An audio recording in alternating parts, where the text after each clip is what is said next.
at Grassroots Environmental Education, which is a science-based environmental health nonprofit here in Westchester County.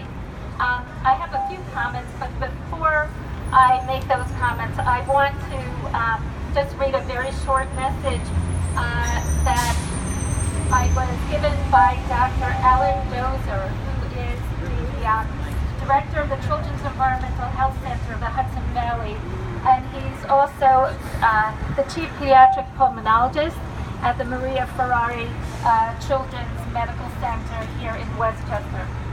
Thank you. And so he, thanks. To the Westchester County Board of Legislators, on behalf of the Children's Environmental Health Center of the Hudson Valley, I'd like to emphasize the importance of a careful and comprehensive public health impact study before privatization and expansion of Westchester County Airport is approved. Infants and children are much more vulnerable to environmental toxicants and pollutants than adults, and this risk starts before birth. Young children have immature immune systems, and the effects of air and water pollution are much worse. Literally thousands of studies have documented that early exposures leave lasting impacts on the lives of our children. I urge you to take into account the potential hidden costs of any expansions that they may have. This includes not only the direct costs on human health, but the potential indirect economic costs for families, employers, and all residents of Westchester County. And of course, at Grassroots Environmental Education, we echo many of the words that Dr. Dozer expressed in his letter to the Westchester County Board of Legislators, but I do want to highlight a couple of points here that are really important for all of you to be aware of.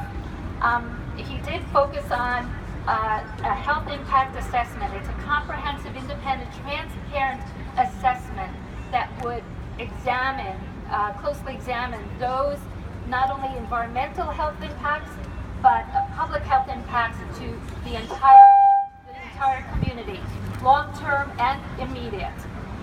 Airports are major single emitters of hazardous air pollutants, and the air pollutants we're talking about are carbon dioxide, nitrogen oxide, sulfur dioxide, volatile organic compounds like benzene, which are associated with leukemia, particulates, and many of these are precursors to ground level ozone. And we've had plenty of health advisory days, many health advisory days here in Westchester County. We can't afford more.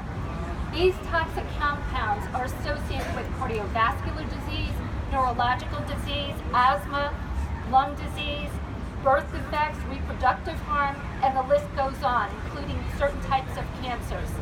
The deposition of those air pollutants on our soil and our water is also of great concern and would contaminate those bodies of water and soil. We also have hazardous chemicals from runoff, and that runoff comes from jet fuel oil that's spilled, de-icing fluids, and dissolved jet exhaust particulates, and leaked engine oil. This is commonplace, and this is part of the runoff into our groundwater and surface waters, including the reservoir, the Kensico Reservoir, as you heard earlier.